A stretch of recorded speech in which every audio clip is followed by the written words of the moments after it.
Hello everybody, welcome back, hope you're well. One thing I want you to understand, and it's something we all appreciate, any property that you own, any car that you have, any assets which you have acquired, any monetary wealth that you have, be it the pound note, gold, silver, Bitcoin, anything of that nature, you have accumulated yourself through the amount of work that you're willing to do to accumulate that wealth, and by proxy it governs what kind of life you have for yourself.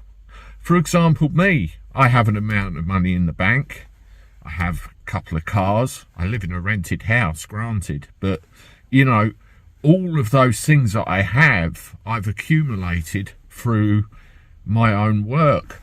And if I choose to give something to somebody else, if I choose to help somebody that's not as fortunate as myself, these are all decisions that I make off my own back. At the end of the day, somebody said something very important, and that is pay it forward. You know, if you just take all the time, you will never become a full human being.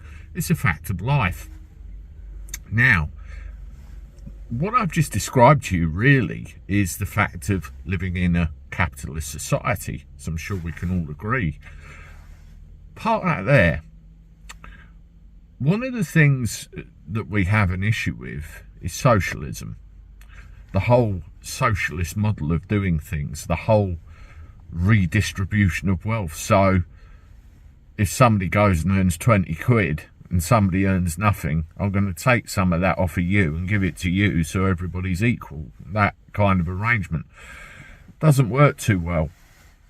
If you have a look at some of the major cities within the world, you know, and the people that are ruling them, the people that are in charge, you have to think, what the hell is the population doing? You've only got to look at London, for example, and you see all the issues which we're experiencing in and around London and what's going on, not only with wealth, crime levels, the complete change in demographic. For example, if you look at London in the 50s and 60s compared with now, it's not the same place. And the area I live, we've had so many people move down here from London to literally get away from the place, and I can't blame them. Yet again and again and again, the same person seems to inexplicably get elected, even though they are proven no good for London.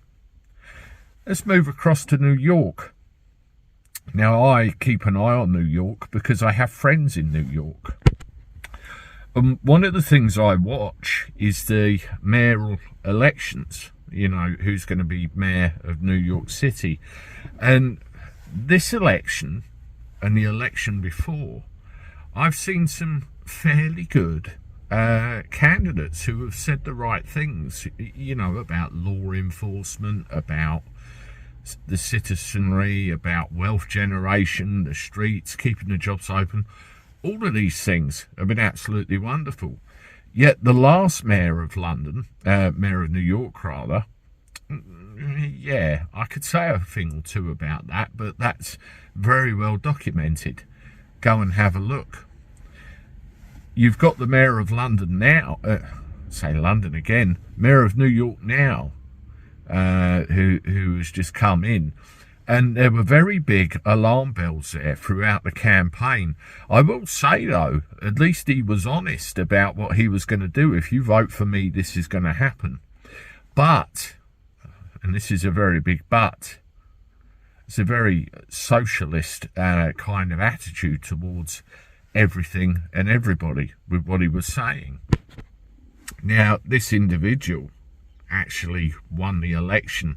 And I have to ask the question, how can any self-respecting New Yorker vote for somebody like that? So it does bring into my mind two questions: the change in demographic and also elections. There's some very big debate going on both sides of the pond with that at the moment. But the horrific thing that I saw was this video here. I think the reality is that for centuries we've really treated property as an individualized good and not a collective good, and we are going to transitioning to treating it as a collective good and towards a model of shared equity will require that we think about it differently. And it will mean that families, especially white families, but some POC families who are homeowners as well, are going to have a different relationship to property than the one that we currently have. So what this person is actually saying is that wealth, as in property wealth, is going to be treated as a collective asset. So if you go out and you work hard, you know, there's many a police officer in New York, there's many a fireman in New York, there's many a businessman in New York, there's many a doctor in New York, and you've worked hard, earned hundreds of thousands of dollars over your career, invested in property and everything else, and it's yours, a single asset. You are now being told that there's going to be a sense of collectivism about property value. In other words, it's going to be everybody's and not just yours. Now, I don't know how you feel about that, but I personally wouldn't be very happy. As I said at the beginning of this video, everything I have, I work for, and I choose whether I want to give something to somebody else who might be in need, might need help and everything else. And that's the end of it. To have an administration come in that's going to turn around and say, well, hang on a minute, just because you worked, just because you accumulated this wealth, it's no longer yours alone, it's the city's, it's other individuals. So you can see the direction that New York City is going in, and really it's quite frightening. You have generations of Americans over there, some immigrants, Irish Americans, Italian Americans. In fact, I know one of each straight away, who are going to be looking at this thinking, what the hell, you know, is going on here? And then do you consider, do I need to get out of New York City? Because when you have all of this, when you introduce this kind of system into an area, a capitalist area, and you try and enforce socialism on them, it's not going to work, because, you know, people have accumulated their wealth, they've accumulated everything they have over all of the years that they've worked, and they're not going to be happy about being put in a position where it's just going to be taken away from them, or they're going to be told they've got to share it with others. So what's the natural solution to this? Leave. So then you end up with desolate streets, no businesses, no trade, no industry, and you end up being left with, I suppose, what I could term a socialist shithole. It really isn't very good.